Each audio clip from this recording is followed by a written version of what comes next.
अब हम हमारे वृंदावन के ही बहुत अच्छे विद्वान और बड़े विनम्र श्रीमद् भागवत, श्रीमद् वाल्मीकि, श्रीमद् रामचरितमानस आदि के अच्छे समर्थ वक्ता श्री कृष्ण किंकर जी हैं, यही नाम है, श्री कृष्ण किंकर जी महाराज को प्रणाम पूर्वक उनसे प्रार्थना करते हैं कि वे भी अपना वक्तव्य प्रदान करें।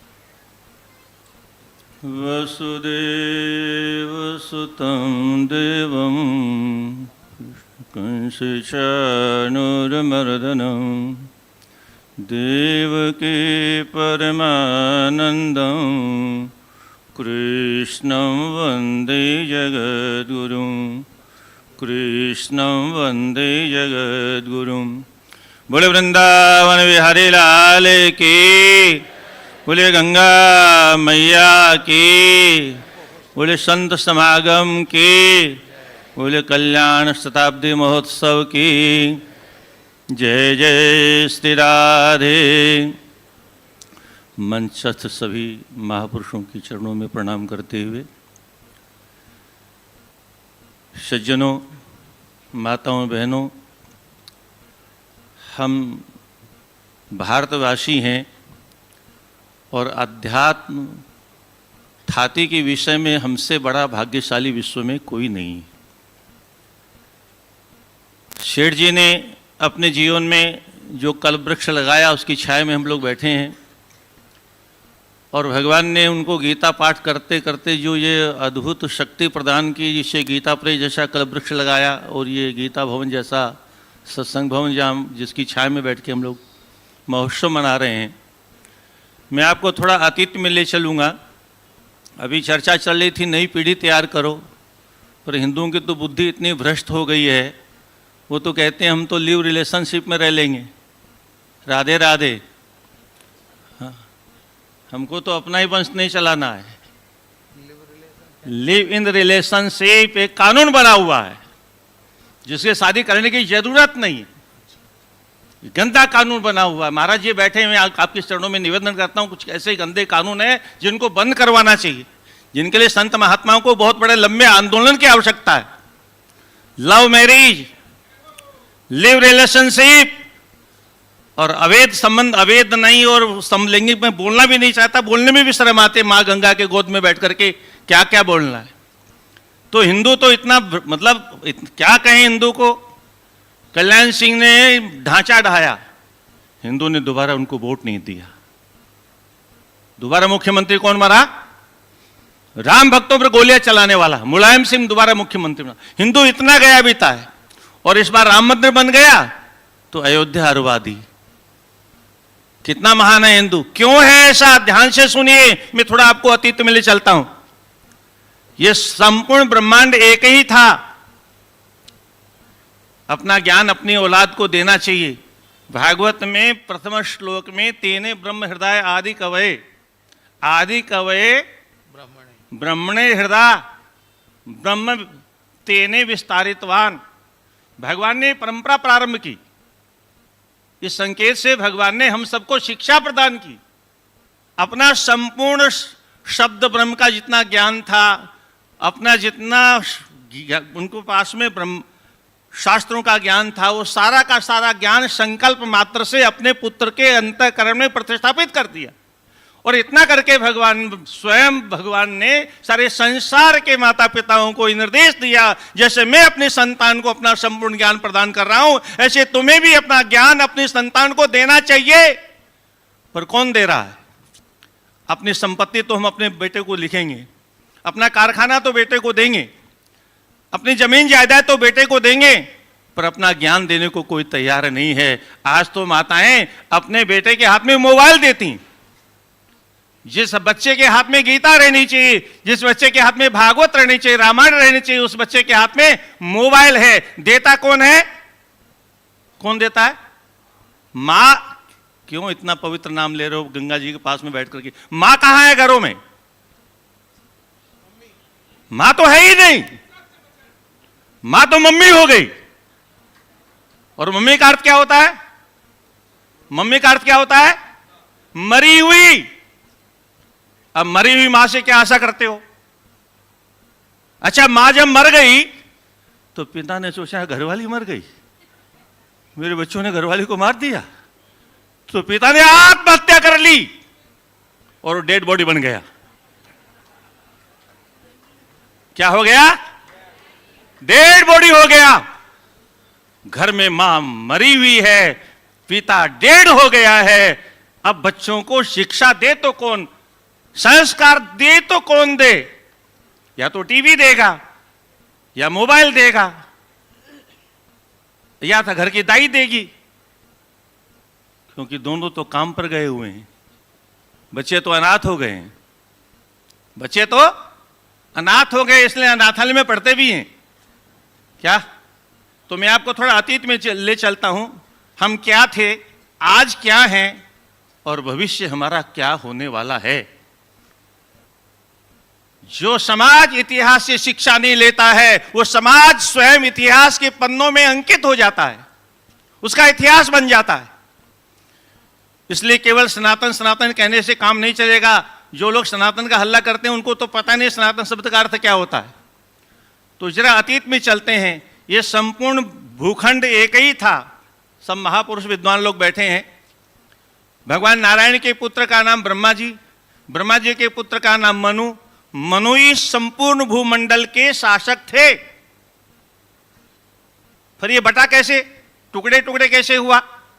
मनु जी के सुपुत्र त्रिवर्त के रथ के द्वारा जो गड्ढे बने, वो समुद्र बने, वो खंड बन गए, अपने पुत्रों को उन्होंने बांट दिया। फिर उनके पुत्रों ने बांटा, फिर उनके पुत्रों ने बांटा, फिर उनके पुत्रों ने बांटते बांटते बांटते टुकड़े टुकड़े होते चले गए। और मनु जी ने जो एक निर्देश दिया वो मेरी समझ में नहीं आया। महाराज आपके समझ में आया तो बताइएगा मुझे। समुद्र पार जाना ब्राह्मणों का निषेध कर दिया। बिना आपत्ति काल के समुद्र पार नहीं जाना चाहिए। परिणाम क्या हुआ? सारी संतान मनु की है, सारी संतान सनातनी है, सब सनातनी थे और हमारे जैसे नहीं थे, सब उद्भट सनातनी थे। पर आज क्या हो गए? क्यों हो गए?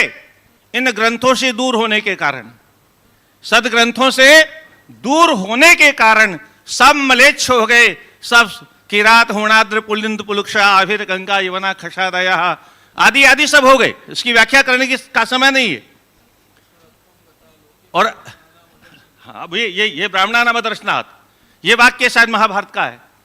ब्राह्मणा नाम अदर्शनाथ। और हमारे देश की एक और उदाहरण देता हूं वर्तमान का। आज जो जिनको अशांति दूत देखते हैं, पूरा विश्व अशांत हो रहा है जिनकी वजह से, हमारे यहां उनके लिए शब्द दिया आतताई, आतताति बधारण है। वो आतताई शब्द आतंकवादी बन गया आजकल। आतंकवादी किसे कहते हैं?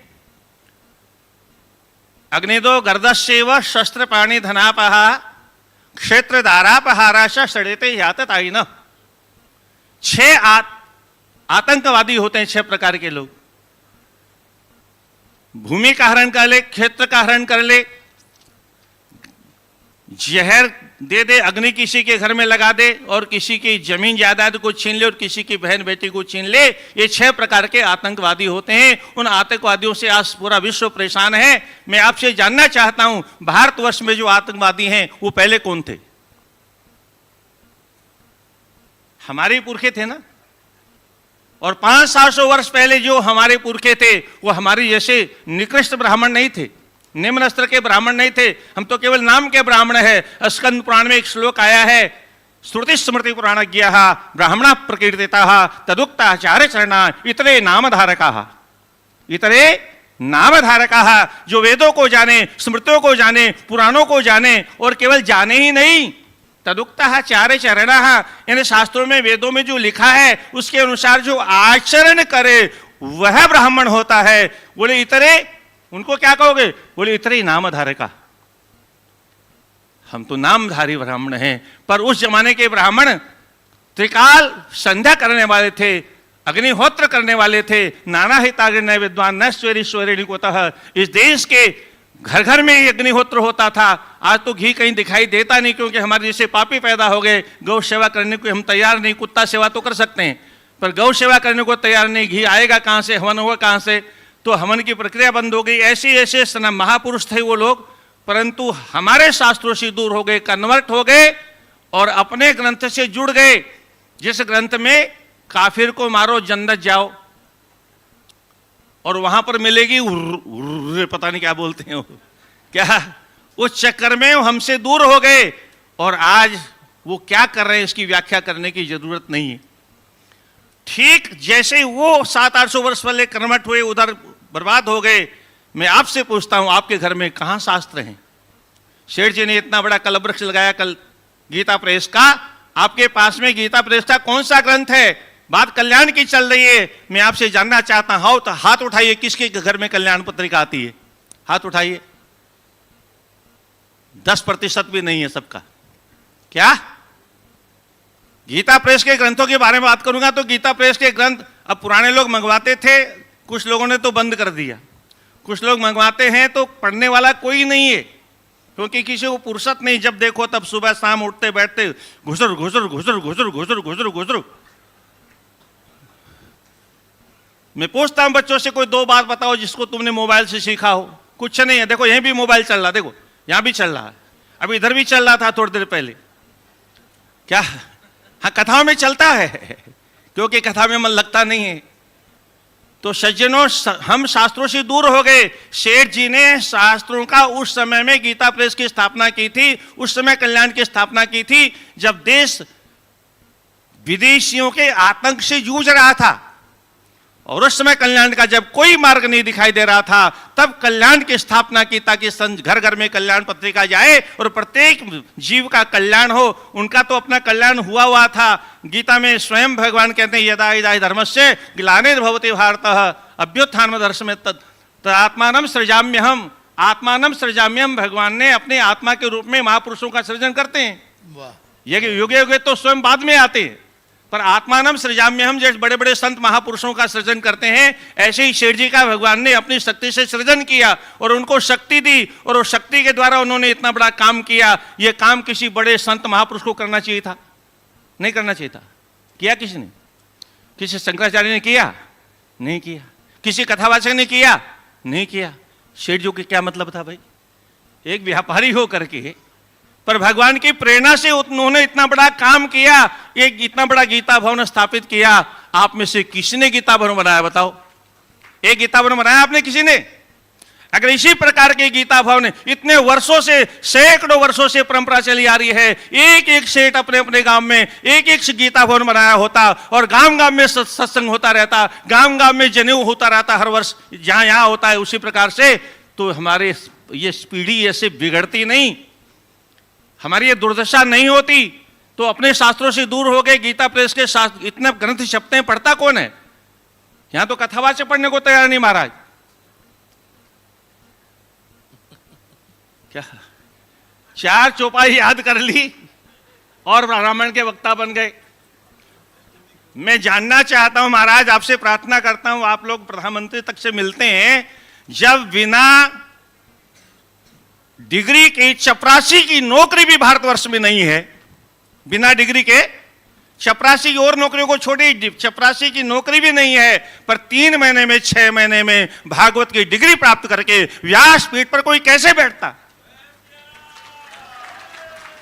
एक व्यास संहिता बनवाइए महाराज, व्यासपीठ की एक संहिता।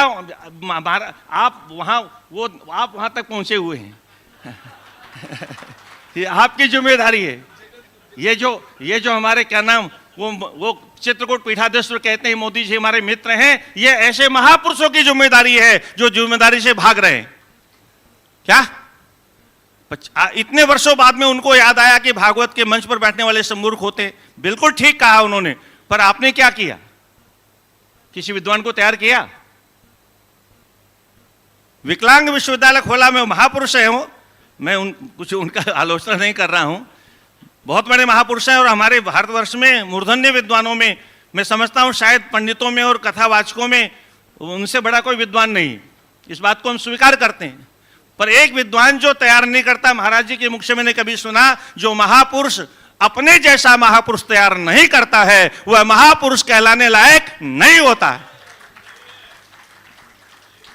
इसलिए आप माता पिता हो तो आप माता पिता तभी हो। बड़ी दुर्भाग्य, बड़ी समस्या है सज्जनों, इन शास्त्रों से विहीन होने के कारण आज हमारे में घरों में क्या हो रहा है?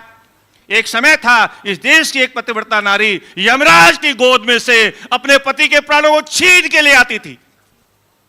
सावित्री, भूल गए? सत्यवान के प्राणों को यमराज की गोद में से छीन के ले आई। और आज क्या हो रहा है? शास्त्र विहीन होने का परिणाम सुनिए। आज की पत्नी अपने कोमल कोमल हाथों से अपने ही पतिदेव के टुकड़े टुकड़े करके और अपने पतिदेव से कहती है, जाओ मेरे प्रियतम, यमराज बुला रहे हैं।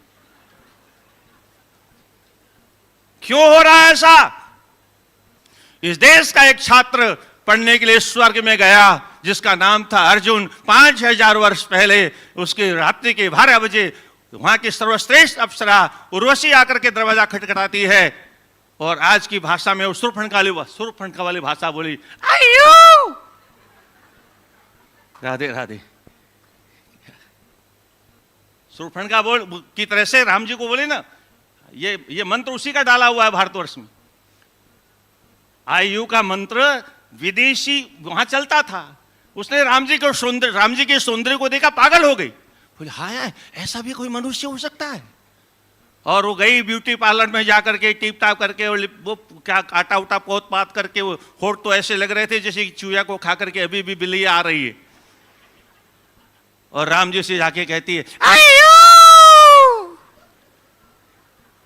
बाद में सिनेमा वालों ने लपक लिया, बाद में आपके बच्चों ने सिनेमा से लेकर के अपने घर में ले आए उसको। और ये इतना खतरनाक राक्षसों का मंत्र है, इसको आज जो कन्या बोलती है तो राक्षसी है, अगर बालक बोलता है तो राक्षस है वो। हमारे यहाँ हाड मास के पुतले से प्रेम करना न तो किसी शास्त्र ने सिखाया न किसी संत ने सिखाया।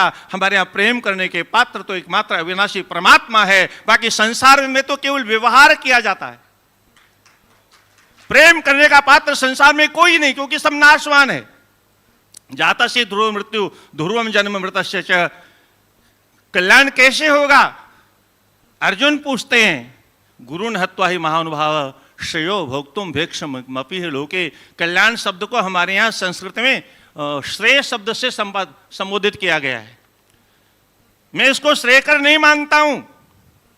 गुरुजनों को मारना मुझे अच्छा नहीं लगता। स्वजन में ही कथम हत्वा सुखिना श्याम माधव। क्यों नहीं मारना चाहते हो? बोलो स्त्रीसु दुष्टासु वार्षणे जायते वर्ण संकर शंकरो नरकाय वकुलघ्नानाम कुलस्य च। वर्ण संकर औलाद पैदा हो जाएंगी, पुरुष मर जाएंगे तो लुप्त पिंडोदक क्रिया, पिंड इत्यादि सारी क्रिया लुप्त हो जाएगी और सब नरक में जाने की तैयारी हो जाएगी। आज तो सब कितने वर्ण संकर पैदा हो रहे हैं। क्यों हो रहे हैं? कानूनों की वजह से हो रहे हैं। महाराज 18 साल की बालिका हो गई, माता पिता के हाथ काट लिए कानून की कुल्हाड़ी से। मां बाप का अधिकार खत्म। और अब आपके मोदी जी ने एक और कानून बना दिया। पहले तो 18 साल थे, हम उसी में रो रहे थे, अब 21 साल और कर 3 साल और बढ़ा दिया। हमारे यहां कोई आवाज उठाने वाला नहीं। आवाज क्यों नहीं उठाता है? ध्यान से सुनिए। हजारों वर्षों तक विदेशियों से हमने बहुत मार खाई। जब जो बोला उसने मार खाई, फिर जो बोला उसने मार खाई, और मार खाते खाते हमारी तो जीभ बंद हो गई। हम बोलना ही भूल गए, हम आवाज उठाना ही भूल गए। और आज अपने देश में जिसको तथा कथित स्वतंत्र देश कहते हैं, इस देश में भी अगर आवाज उठाएंगे तो निश्चित या तो कोई तन से जुदा की बात करेगा अथवा यहाँ के लाल टोपी वाले डंडा मारना शुरू कर देंगे। क्योंकि कानून तो अंग्रेजों का ही चल रहा है, देश हमारा है, पर हमारे देश में शिक्षा मेकाले की है। शिक्षा किसकी है? वो हमें गुलाम बनाने के लिए शिक्षा बनाई गई, हमें नौकर बनाने के लिए शिक्षा बनाएगी। तो आज भी हर बच्चे के खोपड़ी में नौकरी नौकरी नौकरी नौकरी नौकरी नौकरी। बोले क्यों? बोले नौकरी मिलेगी तो अच्छी छोकरी मिल जाएगी, दहेज अच्छा मिल जाएगा, और नौकरी नहीं तो छोकरी नहीं मिलेगी। लड़का भी देखने जाते हैं तो पूछते नौकरी है कि नहीं, और वो भी 2 नंबर वाली है कि नहीं। कैसे कल्याण होगा सज्जनों हमारा? सनातन धर्म बचेगा तभी जब इन ग्रंथों को हमारे महापुरुषों ने, किस लिए? व्यास जी को क्या जरूरत थी भाई? व्यास तो भगवान है स्वयं, इतने ग्रंथों को लिखने की क्या जरूरत थी उनको? हमारे जैसे कलयुग के कीड़ों को, जो विषय वासनाओं के कीड़े हैं, काम क्रोध लोभ ईर्ष्या द्वेष मद और मास्टर में डूबे हुए लोग हैं, ऐसे लोगों के लिए महापुरुषों ने ग्रंथ लिखे। उस समय कल्याण गीता प्रेस पत्रिका नहीं थी महाराज, ये कल्याण प्रेस नहीं थी, छोटी मोटी भी प्रेस नहीं थी, कागज भी उपलब्ध नहीं होते थे, भोजपत्र पर लिखा जाता था। अगर आपने देखा हो बद्रीनाथ जी के आसपास में पीपल जैसे वृक्ष होते हैं, उनकी छाल उतारी जाती है, वो कागज जैसी महीन पतली होती है, उस पर लिखा जाता था। और कहाँ लिखते थे? बद्रीनाथ जी से ऊपर व्यास गुफा है, बर्फ के अंदर, बर्फ की गुफा के अंदर बैठ करके आप सोचिए कैसे लिखते थे। और एक बार सांटी डुबाओ तो फिर दोबारा दूसरा अक्षर नहीं, एक ही अक्षर लिखा जाता था। क्योंकि आयु लंबी होती थी इसलिए इतने ग्रंथ उन्होंने लिखे हमारे जैसे जीवों का कल्याण करने के लिए, पर हम उनको पढ़ने को तैयार ही नहीं हैं। तो कल्याण की पत्रिका के महोत्सव में बैठने से तो थोड़े कल्याण हो जाएगा। राधे राधे। इसलिए सज्जनों, अर्जुन जब दरवाजा खोलता है, सामने उर्वशी को देखता है, माताश्री प्रणाम, वो आंख निकाल के कहती है, अरे मूर्ख, मैं तुम्हारी मां नहीं हूं। बोले, यथा जिस प्रकार से कुंती कल महाभागा यथेन्द्राणी शशिर मम, अर्जुन कहते हैं जिस प्रकार से मेरी मां कुंती को मैं महत्व देता हूं, जिस प्रकार से इंद्र की पत्नी को मैं मां के रूप में मानता हूं, तथा तुमस कल्याणी, हे कल्याणी, तुम भी उसी पद को प्राप्त हो, ना स्वीकार नहीं है। इस देश का छात्र स्वर्ग में पढ़ने जाता था, अरे स्वर्ग के छात्र यहां पढ़ने आते थे।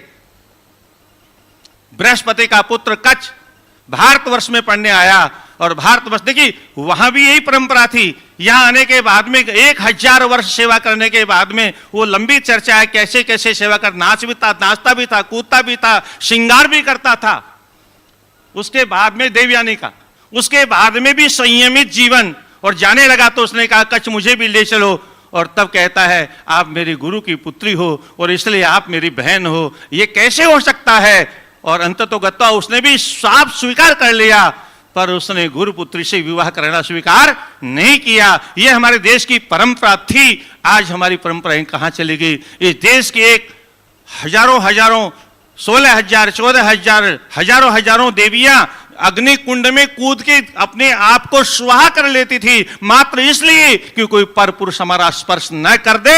उस देश की नारी कहती है, तुम नहीं तो और सही, तुम नहीं तो और सही, तुम नहीं तो और सही। ये क्यों हो रहा है? मात्र इसलिए उधर मैकाले की शिक्षा है, उधर सिनेमा का तांडव है, उधर विधर्मियों को आप लोगों ने अपना फेवरेट हीरो बना रखा है। कोई संत, कोई महात्मा, कोई ऋषि, कोई महर्षि आपका फेवरेट हीरो नहीं है। कुछ चरित्रहीन लोग जिनका नाम लेना भी पाप है, उनको हमारे बच्चों ने अपना हीरो बना रखा है। वो जीरो चरित्र वाले, उनकी सिनेमा को देख देख के, मूवी मुसाले को देख देख के, टीवी को देख के, मोबाइल को देख देख कर हमारा चरित्र भ्रष्ट हो गया। और आचारहीनों ने पुनन्ति वेदा, आचरण अगर नष्ट हो गया तो सब कुछ नष्ट हो गया। इसलिए सज्जनों, इन ग्रंथों को पढ़िए। केवल ग्रंथ पुस्तक, महाराज जी से एक वाक्य सुना मैंने, महाभारत जैसा ग्रंथ अगर है तो सनातन धर्म का बाल बांका होने वाला नहीं। महाराज, आपकी वाणी जो आपने 1 महीने की महाभारत की कथा की थी सीकर में, उसमें से एक शब्द सुना मैंने, उस कथा को पूरा सुना। मुझे भी महाभारत करने की इच्छा हुई, आपकी कथा तो बाद में सुनी। तो मारवाड़ी सेवा संघ में हर साल सावन में 1 महीने कथा होती है उसकी, तो महाभारत की कथा की थी पिछली बार। तो उसमें लिखा है, धर्मे च अर्थे च कामे च मोक्षे च भरतर्षभ इतिहासी तदन्यत्र यज्ञहासी न तत्क्वचित। धर्म, अर्थ, काम और मोक्ष के विषय में जो कुछ भी जानना चाहते हो महाभारत में है, वो तो अन्यत्र भी मिल जाएगा, और जो यहां नहीं मिलेगा कहीं नहीं मिलेगा। उस महाभारत के विषय में जब अंग्रेजों ने पढ़ा तो उन्होंने अपवाद फैला दिया, अरे यहां के लोग ऐसे ऐसे ग्रंथ पढ़ते हैं, तो फिर हम यहां तक ज्यादा दिन जम नहीं पाएंगे। हल्ला कर दिया, महाभारत पढ़ोगे, महाभारत सुनोगे, महाभारत घर में रखोगे तो महाभारत हो जाएगी। मैं गीता प्रेस में महाभारत की कथा की एक बार, केवल 7 ही दिन में, केवल शांति पर्व। तो वहां मैंने कहा अगर आग लगनी होती तो सबसे पहले गीता प्रेस में ही लगती, क्योंकि पुस्तक तो वही छपती। क्या पुस्तक तो वही छपती है, महाभारत के ग्रंथ हजारों लाख लोग वहीं से छपी है। और आप महाभारत की बात करते हो, लड़ाई झगड़ा हो जाएगा। सज्जनों, मैं पूछता हूं, गीता जी कहां से निकली? कहां से निकली? विष्णु सहस्त्रनाम कहां से निकला? सबसे पाठ ज्यादा अगर देश में, विश्व में कहीं होता है तो या तो गीता का होता है या विष्णु सहस्त्रनाम का होता है, वो तो महाभारत ही है। क्यों करते हो उसका पाठ? विदेशियों ने हल्ला कर दिया, हम तो जो विदेशी मोहर लगाएगा उसी को मानेंगे। हमारा कोई संत, कोई महात्मा, कोई कुछ कहेगा तो मानने को तैयार नहीं है, क्योंकि हमारी वो मैकाले की शिक्षा के कारण हमारी खोपड़ी विदेशी हो गई। वो मैकाली तो चला गया महाराज, वो अंग्रेज तो चले गए, शिक्षा हमारी रह गई। क्यों रह गई? उसको बंद करवाइए और संस्कृत कि जो बिना संस्कृत के संस्कार संभव नहीं है, संस्कृति संभव नहीं है। इसलिए कम से कम 50% ग्रंथ संस्कृत भाषा के हर स्कूल में, हर कॉलेज में, हर विश्वविद्यालय में होना चाहिए। और ये लव मैरिज इत्यादि कानून बंद होना चाहिए, लिव रिलेशनशिप कानून बंद होना चाहिए। अब ये जितने गंदे कानून है सब बंद होना चाहिए। और घर घर में गीता, भागवत, रामायण अगर आप नहीं रखोगे, नहीं पढ़ोगे, छोटा बच्चा आपका कहना मानेगा, बड़ा तो आपका बाप बन चुका है, वो कहने मानने वाला नहीं। इसलिए ज्यादा समय न लेकर के इतने ही पर्याप्त मात्रा में ये बोले वृंदावन बिहारी लाल की, धर्म की हो गई, जय हो गई। क्या बात है, नाश हो गया, नाश, जय हो गया। कहने पता नहीं क्या धर्म की जय हो। अरे ऐसे जय होने वाली नहीं है। पहले तो हम धर्म जानेंगे। पता ही नहीं हमें हमारा धर्म है क्या। अगर हमें हमारा धर्म का ज्ञान होता तो माँ मम्मी बने न होती, माँ ही बनी रहती। बाप डेड बॉडी होता ही नहीं है, होता ही नहीं, वो बाप ही बना रहता, पिता ही बना रहता। धर्म की जय धर्म का आचरण करने से होगी, अन्यथा संभव नहीं। अधर्म का नाश हो गया। कहने मात्र इतना ही तो करना है और कुछ करना ही नहीं है। प्राणियों में सद्भावना, अपने भीतर टटोल के देखिए सद्भावना है कि नहीं। विश्व का कल्याण, हम विश्व में आते हैं, अगर विश्व का कल्याण होगा तो हमारा हो ही जाएगा। और विश्व का कल्याण करने वाली जो यहाँ पर कल्याण की ज्योति जलाई जा रही है, इस कल्याण को आप भी पढ़ो, अपने बच्चों को पढ़ाओ और ये मोबाइल से पिंड छुड़ाओ। ये बहुत बड़ा राक्षस है। लोग कहते हैं महाराज इसको नहीं देते तो बच्चा रोता है, दूध ही नहीं पीता है। आज आप नहीं दोगे तो बच्चा रोएगा, और दे दोगे तो जिंदगी भर आप ही रोना। और हिंदुओं की एक और बीमारी है, हम दो हमारा एक। ये मरने का संकल्प है। उधर वाले कहते हैं हम 5, एक हम और 5 हमारी शक्तियां। हम 5 हमारे 75, सबके हाथ में ईंटा पत्थर, जाओगे कहां भाग करके हमको कह के पंचर पुत्र। बोले वृंदावन बिहारी लाल की।